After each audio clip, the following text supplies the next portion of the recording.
சில கிரகங்கள் சில தாக்கத்தை கொடுத்து தான் தீரும்.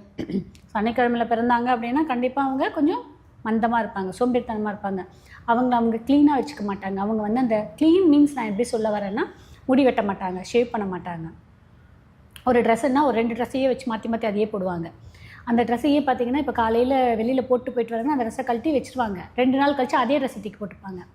ஸோ இந்த மாதிரி விஷயம் பண்ணுவாங்க. அதேமாதிரி ஒரு லுங்கி கட்டுறாங்க, இல்லை வீட்டில் ஒரு நைட்டி போடுறாங்கன்னா அந்த ஒரு நைட்டியே ஒரு வாரம் யூஸ் பண்ணுவாங்க. நைட்டில் தானே போடுறோம்னு சொல்லிட்டு ஒரு வாரம் யூஸ் பண்ணுவாங்க. லுங்கினாலும் அதே மாதிரி பண்ணுவாங்க, ஷார்ட்ஸ்னாலும் அதே பண்ணுவாங்க. இது எல்லாமே இந்த சனிக்கிழமை பிறந்தவங்களுடைய காரத்துவம். ஸோ ஒரு கிழமையில் ஒருத்தவங்க பிறந்துட்டாங்கன்னா அந்த காரத்துவம் கண்டிப்பாக ஆப்வியஸ்லி நம்மளை வழி நடத்தும்.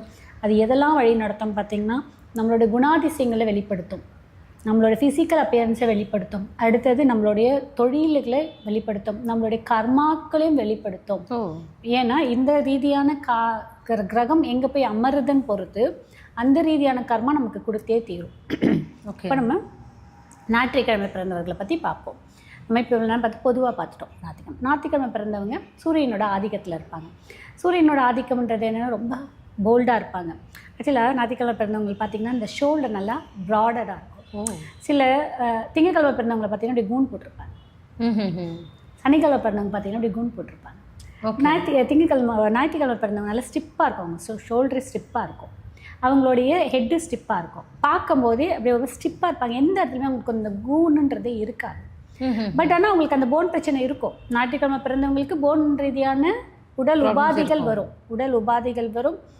உடல் வந்து ஹீட் ஆகும், இந்த மாதிரி காரத்துவம்லாம் கொடுக்கும். பட் ஆனால் அவங்களுடைய பாடி ஃபிசிக்கல் அப்பியரன்ஸ் பார்க்கும்போது நல்லா நீட்டாக, போனெல்லாம் ஸ்ட்ரெயிட்டாக அந்த மாதிரி இருக்கக்கூடிய ஒரு தன்மை இருக்கும். யார் ஒருவருக்கு முதுகெலும்பு நேராக நிற்கிதோ அவங்க இக்காரணத்திலும் எந்த சூழலிலும் ஜெயிச்சிருவாங்கன்றது ஒரு ஒரு கோட்பாடே இருக்குது. ஓகே, சரிங்களா? அவங்க யாருக்கும் தலை குனிந்து நிற்கவே மாட்டாங்க, தலை வணங்க மாட்டாங்க.